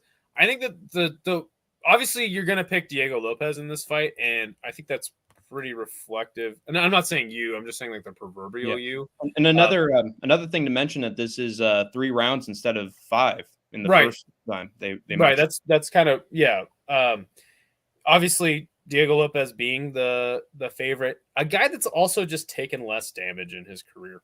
True. Do we see, like I said, Diego Lopez not high on his record? Do we see him just kind of get exposed here? I don't think so. So I'm going to pick Diego Lopez tentatively by decision. It's so hard to even pick that because obviously this fight's going to be a banger. I think that it'll be a pretty dominant decision, but I do see a path to victory for Brian Ortega, just how he's usually done it, right? Just getting a finish somewhere randomly. Hey, what say you? What's your breakdown? I think there's a thing about the eagle, man. And when his beak, it gets broken, he finds a way to magically repair it, dude. It regenerates every once in a while. Did he call himself the eagle? I'm glad you asked. Yeah, I'm the eagle, man. And I'm coming back, and my beak was broken. But then through the magic of fucking Scientology, the beak came back, homie. It's good. One time I was on acid at the skate park. And this man, a drunkard, very well known at the skate park. And I remember this so like clearly. He was like, dude, you know what you're supposed to do if you see an eagle in the wild? I was like, I said frying balls. I'm like, what? He's like, he's like, you're supposed to get a cigarette and spread the tobacco around you in a circle, man. It'll protect you from the fucking eagle spear. I was like, what? Yeah. Making a good point. That was solid from him. There's a good eagle story for you. I got that's how Brian Ortega learned his knowledge of the eagle. That's where he learned it from.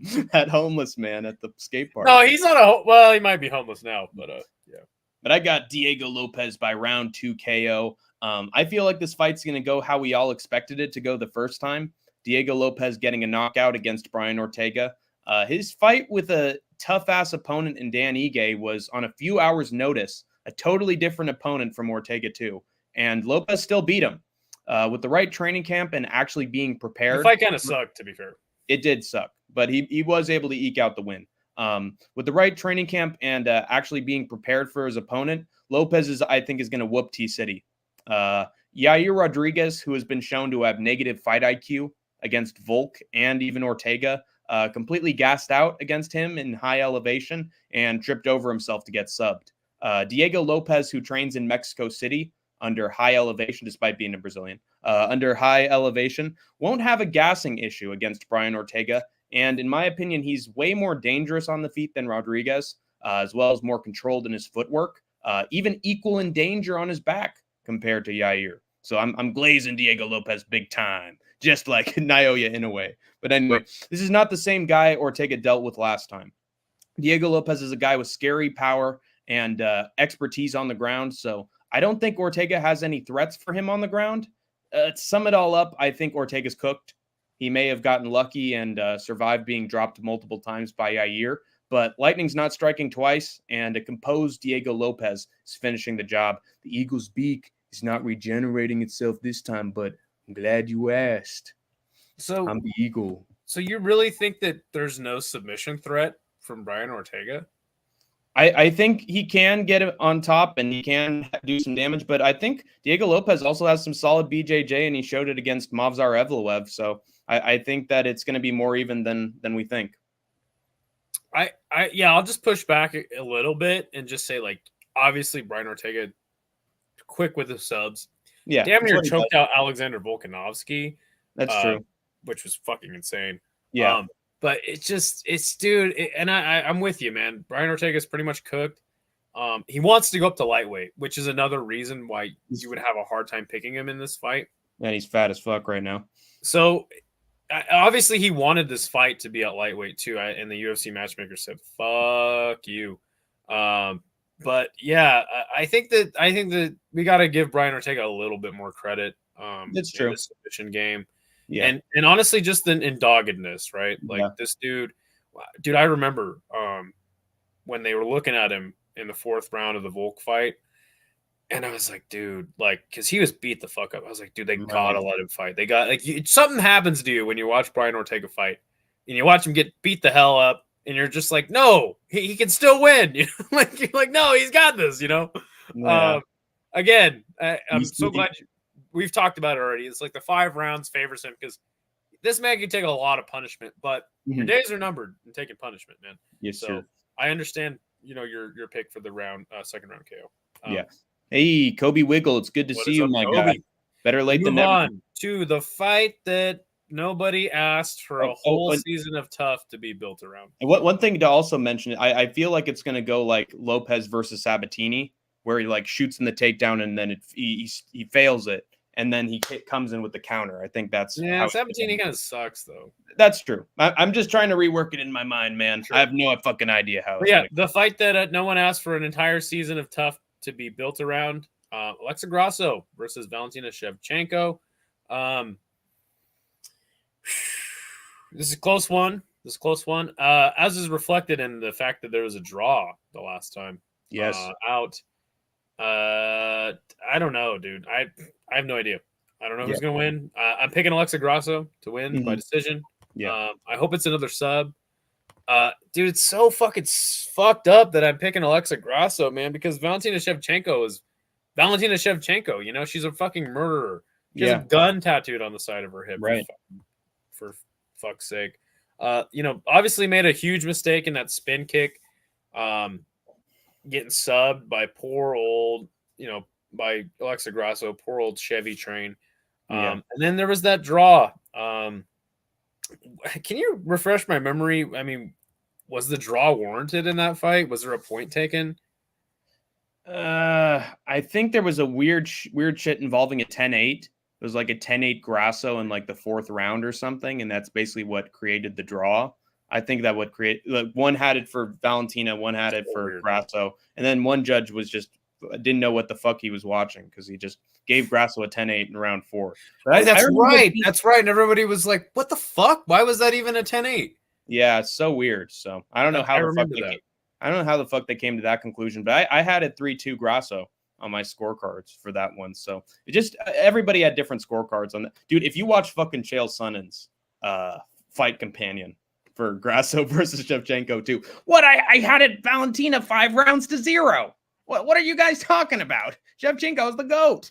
Well, look, man, when you grow up in the mean, tough streets of West Lynn, Oregon, where, I littered.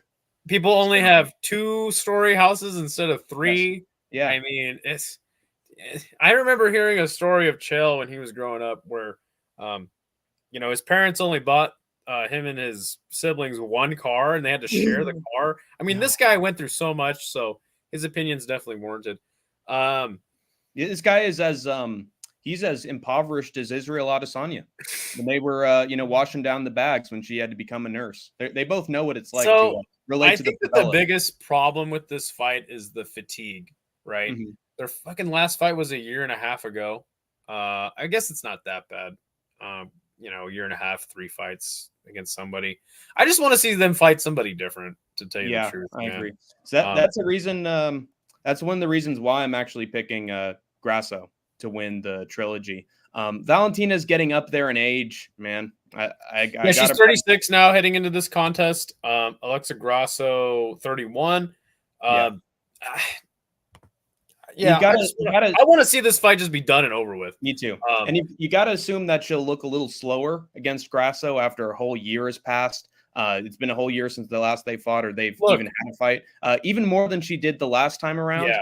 Meanwhile, Alexa Grasso is still in her prime and probably just getting better thanks to all the training she's been doing with Diego Lopez before this third installment in the 2 women flyweights trilogy. She has better boxing than Valentina at this point. She's faster with the jab and kicks. And if Valentina makes a mistake in the grappling, she could very well end up on her back like she did last time. And that's how she fumbled the fight, in my opinion, because she was going for like a takedown and then it got reversed and she ended up on her back in the 5th round. I think it was a close war between them the last time. Don't get me wrong. And both women hurt bless you. Both women hurt each other bad in that fight. But I had Alexa Grasso 3-2 on my scorecard back then. And I think it's going to be 3-2 again, maybe even 4-1 due to the growing ring rust of Shevchenko. Grasso could very well get the back of Shevchenko and sub her again. But I think she's going to drop Shevchenko a few times and do the better work pretty much everywhere for the unanimous decision win this time around. We can finally breathe a sigh of relief knowing there's movement in the women's flyweight division again if Grasso wins. Shevchenko is going to be smoking on that Grasso pack again, boys, and she's getting PTSD from this and going on a Rambo-style rampage, I would love to see Valentina get this one back and get a win. Yeah. If she does, dude, that means we get a 4th fight with them. Sucks, dude. And another season of tough between them as the coaches. Please, no, please. Can we just end tough? We just need to end tough. Enough tough needs. I remember somebody asked him about tough. They're like, Dana, they're like, oh, is tough coming back now? He's like, oh yeah, we're always gonna do tough every year. It's like, screw you, Dana. For all the times that you didn't, and you had like 2 years in between your seasons. Do you remember that? We need to go back to that. Yeah. But oh man. I mean, Skatesman, how are we gonna feel when we're not getting these guys' tragic backstories about how one of their family members had cancer and it really messed them up and they went through clinical depression? I don't care. I just don't care. Much like that fight. It's gonna be a good fight. I'll be excited when I'm watching it, but just I don't know. At least with Brandon Moreno and Figgy, you knew that those fights were gonna be sick every time. Right. Yeah. Yazmin has a question. I was smoking COCK with that assessment of the fight. Don't know. Don't care. Bisping's being paid by the UFC. So that's the likable guy. That's his job. All right. So we finally get to Sean O'Malley versus Merab Dvalishvili. I thought about this fight a lot, man. I can't stand Sean O'Malley. I hate this guy so much. Outside of the cage and sort of inside the cage a little bit too. Just like coming in with the stupid hair, looks like a clown. But you can't deny that this dude, especially as of late, he gets it done, man. He gets it done. He looked great against Aljo. He looked great against Cheeto. He fucking beat the hell out of Cheeto. Poor old Cheeto. I thought that Peter Yan won their fight for him to get to those fights, but ultimately, dude, Sean's the dude. He's the rightful champ in this weight class, and he's going up against the rightful number 1 contender in the weight class in Merab Dvalishvili. I don't know, man. And the reason I love this fight so much is because both men have a clear, huge advantage over the other in one aspect of the game. Obviously, Merab's wrestling is just top notch. He can go all day, 10 rounds. This guy can fucking go 10 rounds easy. Sean O'Malley, his striking is just a level above the bantamweight division. And I just can't wait to see this fight. The most interesting aspect of this fight, though, is, obviously Sean knocking out Aljo, a longtime friend and teammate of Merab. Will Sean be able to stuff the takedowns? Nobody has really been able to hold Sean down yet in his run. He uses a knee shield to stuff most of the takedowns that have been thrown his way. Merab's favorite takedown is the single leg takedown, and in which Sean will throw that knee shield up. The thing about Merab is he lifts your fucking leg up so high over his head that you're gonna get taken down. Mm-hmm. I don't know, dude. I don't know. I think whoever you got in this fight, I'm certainly gonna listen to you and not. Anybody you're picking in this fight has a case, but I would love to see Merab win as Juice Man as well. And we know about that. He has very strong opinions over O'Malley, understandably so. I'm pretty much right there with you, but I'm giving Sean his credit, man. I think he's gonna win this fight, and I think he's gonna win it in classic Sean O'Malley fashion. Well, you never know, really. I mean, he could do a Chris Moutinho and knock a guy out, or not knock a guy out, but damn near do everything but. Right. And same with Chito Vera. I've seen Merab hurt a couple times against lesser men. Marlon Moraes in particular damn near knocked him out until he gassed himself out trying to finish Merab. And then Merab, I think he landed like 60 unanswered strikes on him in a row, which they weren't the most devastating strikes, but 60 strikes in a row nonetheless. Yeah, crazy. We've seen Merab buzzed in a few contests, but I mean, I would love to see Merab just like classic blanket takedown stuff, everything that Sean does, and just move forward. I have concerns though about Merab's chin early. I think once he, gets into the later stages of the fight, he's already got his opponent gassed, or not gassed, but his cardio shines through. Right. But really that Marlon fight and the Aldo fight is where my theory on Sean winning comes into play. Merab just kind of held Aldo for 5, or was it 3 rounds? And 5 rounds, 5 fucking rounds. It was 5. Yeah, that was right. That was the main event. That's why it was so terrible. And it was in Denver, so high elevation, blah blah blah blah blah. But yeah, I mean, I think unfortunately, if Merab wins based on control, I would love to see him do something spectacular here. I think that the most likely way for him to win is decision, but I think that O'Malley can get this one done. I think he can stuff the takedowns of Merab, at least enough of them, right, to find his way to like a 3rd round KO. Maybe earlier is more likely though. Maybe it might be like a 2nd round. If not, I think he can at least stuff enough takedowns and just look good on his way to a decision. I've got him even earlier. I've got O'Malley by round 1 KO.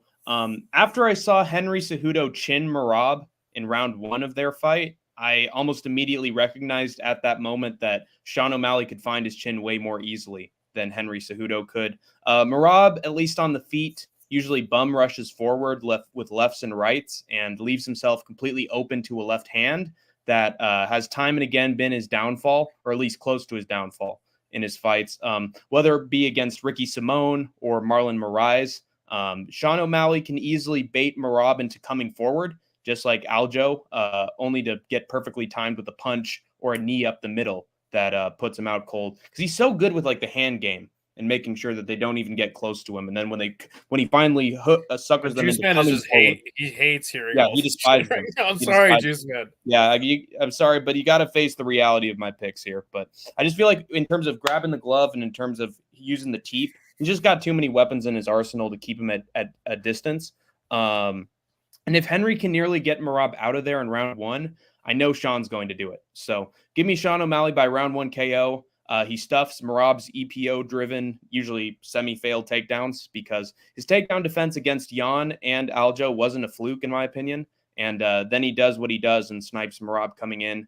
I wouldn't say it's easy work because there's always a threat with Merab Dvalishvili, but I just think that he gets him out of there quick. Not even just, oh, it's so easy, but just because that's what Sean O'Malley does. He's one of the best strikers in the world, and he's going to prove it again here. And he'll be taking that jacket back to Merab with interest. So might as well make some more money at that bar in Tijuana, dumbass. And I don't like Sean O'Malley in many ways as well. My reasons for it might be different from others. Like people calling him gay, but the truth is that he's a fucking cuck for his wife and handing her out to his friends, which is so fucking weird. He's on the Ian Gary spectrum, you know? Yeah, and he's talking about that while holding his daughter, which is just weird. Yeah, look, man, like I don't care about fighters outside the cage, man. I really don't. It's all about what happens in the cage. But he also worships Andrew Tate in his videos. So he's got that, alpha mindset, and then he's a cuck at the same time. Yeah, I don't watch any of his videos. He's a fucking lane. But basically, I've also had my quips with Merab as well, because if you watched Hank's Think Tank the last couple weeks, I've just been talking about he has a cut over his eye, and he fucking films himself stitching up the cut. And then he has, it looks like he might have staph on his arm. We didn't even mention it. He might have staph on his arm. From a photo that he took of himself, there was a big red dot on his arm, and different people, including MMA analysts, are saying that might very well be staph. So that's another potential disadvantage of Merab. And then he goes to fucking a bar in Mexico and just fucking parties it up. And I don't know if it was just water in that bottle, but he was like fucking. It looked like he was drinking beer before the fight. Might have been apple cider like Ryan Garcia. You never fucking know, but I just think that O'Malley's really good at maintaining the distance, and that's what's going to make the difference. He's good at staying alive, as Bee Gees would say it. But yeah, I just see the round 1 KO.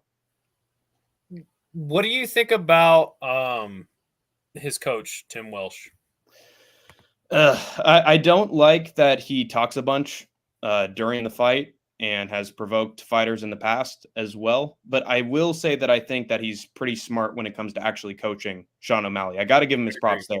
He doesn't coach a lot of fighters, but in terms of like individual coach jobs for UFC fighters, I think Tim Welch is like top 3. And I hate to say this, but I think that the Sarah Longo camp has been on sort of a decline really as of late. Ray Longo, obviously, I mean, one of the most credentialed coaches there is. I think he has like the most champions out of any coach, or damn near close to it. But I think that their camp's definitely in decline. But again, I mean, I just think that I'm pretty much in agreement with most of the things that you said. Yeah. I actually changed my pick to round 1 because I'm starting to think about it more, and it's like O'Malley's most likely way to win is knockout in the first round, maybe the second, but I think after that is when Rob's chances of getting knocked out become less and less. Right. Yeah. He's not Cheeto Vera. He's not going to. I do think that O'Malley's always got a chance in there, just because I feel like once Merab gets the takedown, he leans on you, he makes sure he's on top. But I've never known Merab's like, oh, he's the submission expert. He beat his ass on the ground, So there's always like a chance he could find his way back to the feet in those last couple rounds, but the likelihood of getting the KO definitely goes down. Yes, I'm hoping, and just with everything that Rob can get this done, though, man. Yeah, God, rooting for Bilal and Merab in 1 year. It's a horrifying prospect, in my opinion. Tim Welsh wants the spotlight. Never seen a coach that wants to be like, hey, me too. I want to be famous. What about Joshua Fabia? You're forgetting the classic coach. Fantastic coach, Joshua Fabia. Yeah. Well, I mean, you gotta say that like Tim Welsh had Sean O'Malley's back since pretty much the beginning, and they were roommates together. So like they're more than just like a manager and his coach. Oh, he went to my gym, so I managed him. Like they have been lifelong friends. So and they got the podcast too, which explains why he's like more involved in like the YouTube channel with them. But I will say, he gets himself in so much trouble with other fighters. And when you think about it, all 3 of these guys just want to pick a fight with each other and just be fucking crazy spaz people. It's happened before. Merab's stealing the jacket, always getting involved with Peter Yan. Oh, I kill you. All 3 of these guys are on the fucking spectrum. I think that it's a little more for promotion, right? Yeah. But you never really know, right? They're legit crazy, in my opinion. Yeah. The thing is like, okay, imagine the moment where if Sean O'Malley knocks out Merab, right? Like it'll obviously be sick, fantastic, but it won't be like this sick, like historic moment in MMA. If you ask me personally, if Merab fucking pulls this out against Sean, dude, like that is crazy. It's gonna be the hypest thing, I think, personally. But Idaho Skatesman, it's already historical. It's got Academy Award winning video package. No, I understand that, but I mean, do you agree with that or no? I definitely think it'll be shocking, but at the same time, Bilal absolutely dominated Leon Edwards, and everyone just wants to get that out of their minds as soon as possible. Yeah, but Leon isn't like as hated in the space, right? Well, yeah, it could definitely be like a Khabib and McGregor, like, oh right, my god, right. McGregor. So dude, that's exactly it. Definitely is like it's like a Temu version of Khabib versus McGregor. King's World says, Skate, where's your little cap that y'all stick to your heads? My helmet? I'm not skating right now. I'm not skating a 12-foot vert ramp, so don't got it on, my friend. Yeah, but it could definitely be a star-making performance for Merab, and I actually think that Merab has the capability to be a star just because he's so fucking wild with the social media posts, and I think he's gotten better with like public media. Yes. Remember when he jumped into a frozen lake? Yes, he did, and he also ran his way up a vertical mountain that had like the steepest incline I've ever seen. So he's a fucking freak, dude. They call him the Machine for a reason. But he's also very emotional, and I think Sean O'Malley's just going to take advantage of that. Diego's coach, yes. I meant your kippa. Kippa? What is a kippa? I have to look it up. Oh, I'm not a. He's not. I'm not Jewish. Yeah. Thanks. King's World. I guess I kind of do look like Arab, but yeah, you could be on an episode of Curb Your Enthusiasm for sure. But good to see you anyway, King's World. Yeah, but it's definitely going to be an exciting main event either way. There's a lot of hype involved. And who knows, Tim Welsh might just step in there and be like, let me at him. Let me at him. Tim Welsh is going to get in there. Oh! He thought I was Jewish. No, not Jewish. I'm Christian, but thanks, man. Appreciate it. That's me. That's me. But yeah, man, I mean, we went on for a long time. Interestingly enough, there was a lot to talk about. Two big events going on right next to each other in Las Vegas, but outside of that, I mean, just this card is not. I mean, the name value is not up to it. I still think that the card could be good as far as the Sphere card is concerned. Ethnic. But obviously, my biggest concern with this card is how will it drag? I think this might be the most dragging, stalling card that the UFC's ever put on. Especially with the mini movies. It's going to take fucking... Now, somebody did tell me they're only supposed to be 90 seconds. That's true. Yes, but is the people who are watching this on pay-per-view, are they going to be able to see that? Probably not, right? Look, I've listened to like the media ask Dana the same questions over and over again every week about this card. According to Dana, promoter, putting his promoter hat on, not his kippa, but nice. He's saying that, it's going to be the best experience possible for, viewers at home as well. We'll have to see. I've heard people say that they went to shows at the Sphere from like bands that they didn't even like, and the show was fantastic. Yeah, interesting. So that's cool. But I don't really give a shit. I care about the fights. The fight quality of name value is not very good, but you know what, man? I think that just even breaking down these fights just now, I think that there's going to be lots of good fights on this card. Yeah, lots of memorable results and finishes either way. It's great that Manuel Torres and Irene Aldana are on there as well, because they fucking bring the fight. So I'm looking forward to all those ones. But thank you, King's World, for the ultimate compliment. Hank's my favorite Jew on the planet, and I'm a Muzzy. So let's go. I'm ranked number 1. I have to make money this week. It's a must. I can't see it going wrong. Okay, King's World. You got to listen to Idaho Skatesman and Hank the Tank's picks for this one, because we spent a damn hour on it. So go back, check the tape, King's World. We're going to do timestamps right afterwards, so you'll have it in just a second. Damn it. All right, man. Well, I think that's the stream, man. Are you going to do a fight companion? I will be doing the fight companion for UFC 306, the Sphere card. And when I'm in LFA, I'm going to be doing my big documentary when I'm there, and maybe post the vid in a little bit afterwards. So I'm gonna pull an Idaho Skatesman and do a little collage of everything I thought LFA. Yes, sir. I may do a stream tomorrow just on some last minute picks. Because look, as confident as we are, or maybe not me, but as Hank the Tank, me sometimes, we always get fights wrong, man. We always get fights wrong. Yes. There's no such thing as picking a perfect card unless your name is Roberto Hernandez. If you guys haven't already, come to Rush Hour, get in the Tapology Pick'em League. There's like 40 people in there. Hank the Tank and I are always in the top 10, if not the top 15, unless it's that one card where I was like 22nd. Well, yeah. But otherwise, this whole year, I've been like top 15 consistently. So, but hey, you know what? Tapology isn't the same as betting. So, yeah, man, just look over those picks. Good, man. Listen to lots of different people and get it going. Have a good one, bro. I'm out. Fuck O'Sally. And remember, Juiceman, if Marab wins, you will have a cameo appearance. I'll let you on the show and you just say whatever you want, man. The post and show. You can be drunk as you want. But if the parlay hits, we're making some money, Skatesman. So, hey, very lucrative venture. One perfect card I will never forget. Nice. All right. Anyway, fantastic work, troopers and grinders. But should I do the outro, Idaho Skatesman? Are you going to hit out, my friend? Big outro. All right, here we go. You have escaped the war zone for now. Perdón? Hey, what's your recommend? Who you beat? Hey, you shut the fuck up. Shut the fuck up, you fucking pendejo. I'm going to beat the fucking